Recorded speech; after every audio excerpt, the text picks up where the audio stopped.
बेंगलुरु उच्च न्यायालय ने गुरुवार को कहा कि यातायात की भीड़ से होने वाली असुविधा से बचने के लिए शहर में एक विरोध मार्च की अनुमति देने का कोई सवाल ही नहीं है। जस्टिस आर देवदास के एस हेमलेखा की खंडपीठ ने the all India trade union Congress और अन्य संगठनों द्वारा 1 मई को रैली आयोजित करने की अनुमति मांगने वाली याचिका के दौरान यह आदेश दिया।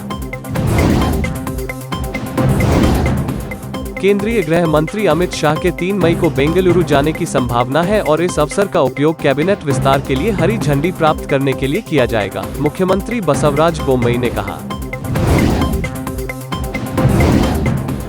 बेंगलुरु धारवाड़ में एफएमसीजी क्लस्टर विकसित कर यहां आने वाले उद्योगों को विशेष रियायत दी जाएगी। मुख्यमंत्री बसवराज बोम्मई ने कहा कि 1 लाख रोजगार सृजित करने की यह परियोजना इसी साल शुरू की जाएगी। मुख्यमंत्री ने तेजू और जेएस ग्रुप ऑफ कंपनीज द्वारा आयोजित एक नए उत्पाद लॉन्च कार्यक्रम के शुभारंभ पर बात की। मैसूर, कर्नाटक और बेंगलोर प्रत्यक्ष विदेशी निवेश एफडीआई को आकर्षित करने में सबसे आगे हैं और औद्योगिक प्रतिभा मंत्री मुरुगेश निरानी ने गुरुवार को कहा कि युवा प्रतिभाओं को सरकारी नौकरी की तलाश करने के बजाय उद्यमी बनने का सपना देखना चाहिए। निरानी गुरुवार को कर्नाटक राज्य मुक्त विश्वविद्यालय कन्वेंशन हॉल में उद्यमिता अधिकारिता कार्यक्रम के उद्घाटन के अवसर पर बोल रहे थे। बेंगलुरु पिछले साल 1 अगस्त को हुई पीएसआई भर्ती परीक्षा की सीआईडी जांच के बाद राज्य सरकार ने एक बड़ा फैसला लिया है। गृह मंत्री अरागा जिनेंद्र ने कहा कि पिछले साल 545 पीएसआई पदों की परीक्षा रद्द कर दी गई थी। अरागा जिनेंद्र ने आज एक संवाददाता सम्मेलन में कहा, पीएसआई परीक्षा के परिणामों की फिर से जांच की जाएगी ताकि ईमानदार उम्मीदवारों के साथ अन्याय न हो।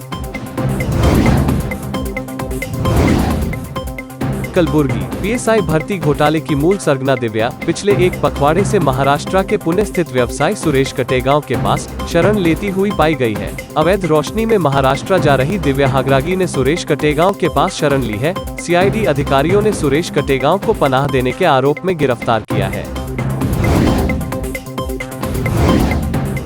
हिंदू महासभा के राज्य मुख्य सचिव धर्मेंद्र ने कहा, हम चाहते हैं कि गोसे विचारधारा हिंदुत्व को न्याय प्रदान करे, न कि महात्मा गांधी द्वारा प्रचारित विचारधारा। धर्मेंद्र शहर के ओशन पल होटल में आयोजित प्रेस कॉन्फ्रेंस में बोल रहे थे। उन्होंने आगे कहा, कई हिंदू कार्यकर्ता जेल में हैं। हम उन्हें भविष्य में रिहा कर देंगे। इनके नाम आरटीआई के जरिए पता चल सकेंगे। हम उनके परिवारों को कानूनी और आर्थिक मदद देंगे। उडुपी शहर के आदि उडुपी हाई स्कूल में एक पुलिसकर्मी ने अपनी राइफल से खुद को गोली मार ली। 42 वर्षीय राजेश कुंदर की पहचान आत्महत्या करने वाले पुलिस संरक्षक के रूप में हुई है। राजेश आदि उडुपी स्कूल में परीक्षा प्रश्न पत्र के लिए ड्यूटी पर थे। पता चला है कि राजेश कुंदर ने रात में आत्महत्या कर ली। राजेश, जिन्हें पहले गंगोली थाने से एक सहयोगी के साथ झगड़े के लिए निलंबित किया गया था, नामित एजेंसी प्रतिनिधि में स्थानांतरित कर दिया गया है। कर्नाटक बेंगलुरु के लड़की के शादी से इनकार करने पर भड़के एक युवक ने उस पर तेजाब डाल दिया। इस हमले की शिकार 25 साल की लड़की 50% जलकर जिंदगी की जंग लड़ रही है। नागेश, जो सरजापुरा के मूल निवासी हैं, हेगगनहल्ली में अपनी छोटी कपड़ों की फैक्ट्री चलाते हैं। पीड़ित लड़की एमकॉम की डिग्री धारक है और मांड्या जिले के मद्दूर तालुक के कोडले की मूल निवासी है। वो सुंकतकिट्टे बस स्टैंड पर मुथूट फाइनेंस में कार्यरत थी। कामाक्षीपाल्या पुलिस आरोपी नागेश की तलाश में है।